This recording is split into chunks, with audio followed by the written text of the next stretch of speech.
The village in it with a map and a plan. No place too tiny for this determined man. Crossing the counties one by one, you'll see in every English corner a bit of history.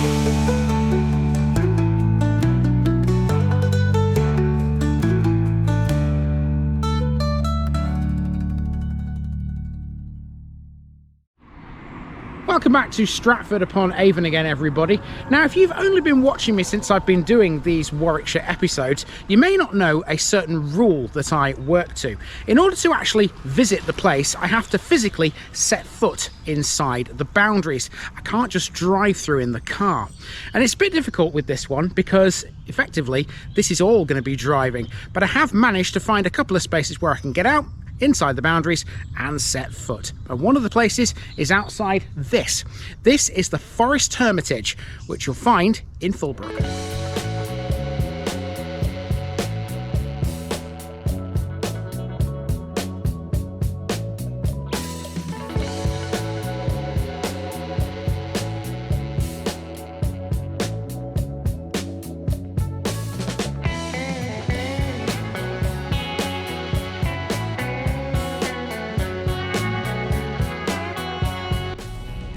Fulbrook.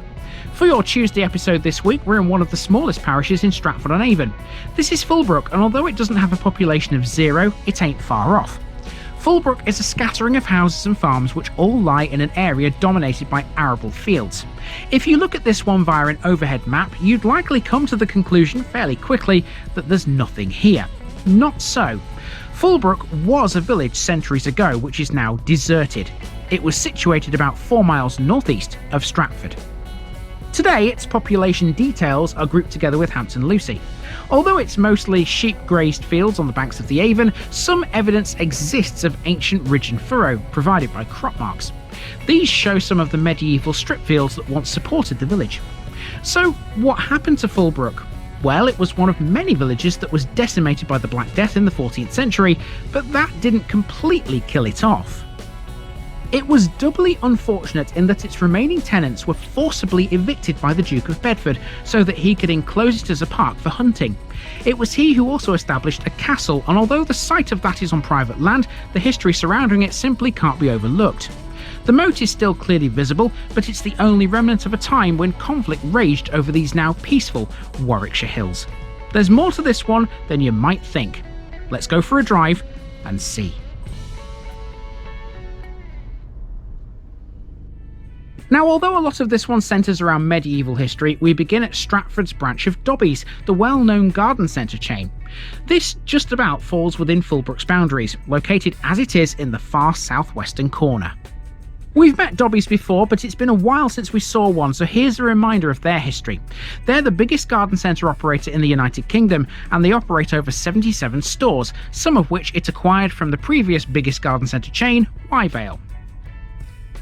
The business was founded in 1865 by James Dobby, who created a seeds business named Dobby & Co. in Scotland. After being awarded the Royal Warrant for gardeners and nurserymen to the royal household, the company expanded into a seed catalogue business where it built up a customer base of over 50,000. Until 1984, Dobbies continued to operate principally as a seed merchant and didn't reach England until 1997. In 2007, they were taken over by supermarket giant Tesco, who owned them until 2016. Recent years have been a little hard for the company. Literally just a few weeks before we made this episode, Dobbies announced that 17 stores are set to be closed very soon, and unfortunately, Stratford is one of them. Regardless, it isn't closed yet, and we had a pretty enjoyable little break in there after filming Hampton Lucy before driving on into Fulbrook. Except, of course, there's no village to actually drive to. Should you use the roads that cross these beautiful hills, you won't see Fulbrook magically appear on the horizon. The village doesn't exist because it was depopulated in the medieval period. Firstly, the Black Death swept through it, decimating the population in the 13th century. Records show that despite that it did survive, albeit with far fewer people than at its peak. It would maybe have thrived again afterwards had it not been for the intervention of the Duke of Bedford in 1421. He forced out the remaining tenants so that the area could be turned into a park for hunting.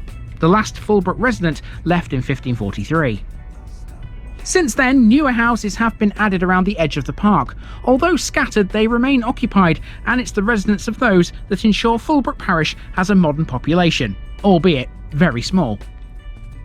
Fulbrook also has a couple of farms and something called the Forest Hermitage too, hidden away in the trees on a dark back lane.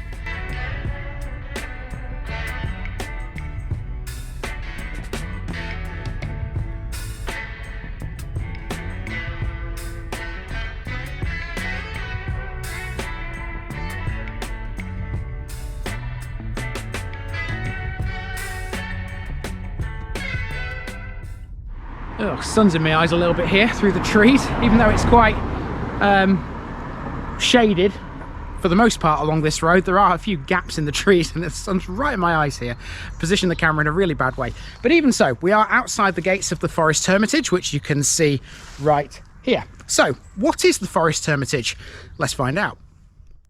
The Forest Hermitage is a Buddhist retreat and a branch of Wat Nong Pa Pong Monastery in Thailand. It was the principal monastery of the late Luang Por Cha. The Forest Hermitage includes Sanditama, the original property where its monks live, and Bhavana Dharma, which is for nuns, female devotees, and guests. The main building was originally a pair of 19th century cottages which have long been converted into one. This has been a Fulbrook landmark since 1985, and in 1987, with considerable help from devotees in Thailand, it was purchased by the Buddha Dharma Fellowship and formally offered to the Sangha of the Four Quarters.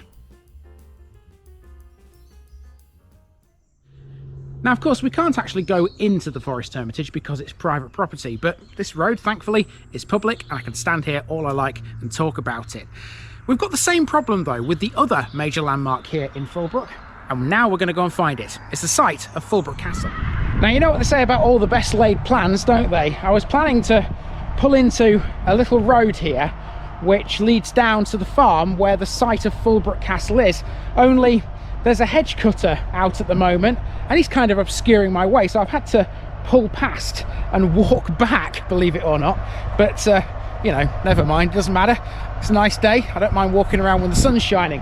So Fulbrook Castle, it's on private land and we can't get to it, but we can at least, you know, see where you need to go should you have permission to go and visit the site of the castle. And it's got quite an interesting bit of history, this. Let's talk about it, shall we?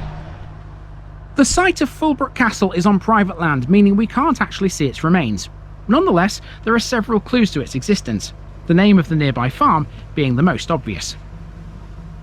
Located on a hilltop, it was built in the 1400s by the Duke of Bedford. It didn't last long though, because it's said to have been in ruins by 1478. Excavations at the site have uncovered brick-lined foundations, pottery, glazed tile fragments, and stone steps that led to a cellar. There are no remains above ground, but the whole field is strewn with bricks. That fact alone means that Fulbrook Castle is unique. Very few castles were made of brick in the 1400s, and this is perhaps the best known example of one that was. It must have also been one of the earliest. Aerial photographs show there was a complex rectangular courtyard building which has long since disappeared. Although short-lived, the castle had commanding views in all directions. One wonders to what extent it was defensive, but it must have had some sort of fortification on account of the violence that its mere existence would attract. Local records tell of a fierce rivalry between the Duke of Bedford and the Earl of Warwick, a conflict which, on occasion, descended into violence between supporters of the two sides in the town of Warwick. After the Duke's death in 1435, the site passed to Henry VI. By 1478, the castle was in ruins and was considered an eyesore by the Earl. As a result, Sir William Crompton, the keeper of Fulbrook Park, tore down what remained during the reign of Henry VIII. He received permission from the king to reuse some of the materials in his new house at Compton Wynyates. To finish with, we're using the A46 and the A439, the two major roads that flank the northern and western edges of Fulbrook Parish. Although we know generally speaking what happened to the castle, the same can't really be said of the village. Later excavations have destroyed almost all traces of it, but the Duke of Bedford did a pretty good job of that himself. The village was destroyed to make Fulbrook Park. It's known that after the Duke evicted what remained of the population, highway crime soared dramatically. There are several records which state that the safe highway that crossed Fulbrook Park became a haven for robbers who lay in wait for their victims behind newly erected palings. John Dudley, the Duke of Northumberland, renewed and extended Fulbrook Park early in the 17th century. Sir Thomas Lucy would add Hampton Woods to it. It must have become quite large, but now it's just fields. Several of the present field names in Fulbrook occur in 17th century deeds in what was then known as the Old Park. Soon after, it was divided into farms and last appears on a map of any kind in 1725. By that time, it was little more than just a name. Highway crime has reduced too, unless you count road tax and extortionate fuel prices. That'll do us for Fulbrook anyway. See you tomorrow for a much bigger village, one with a huge link to a former King of England.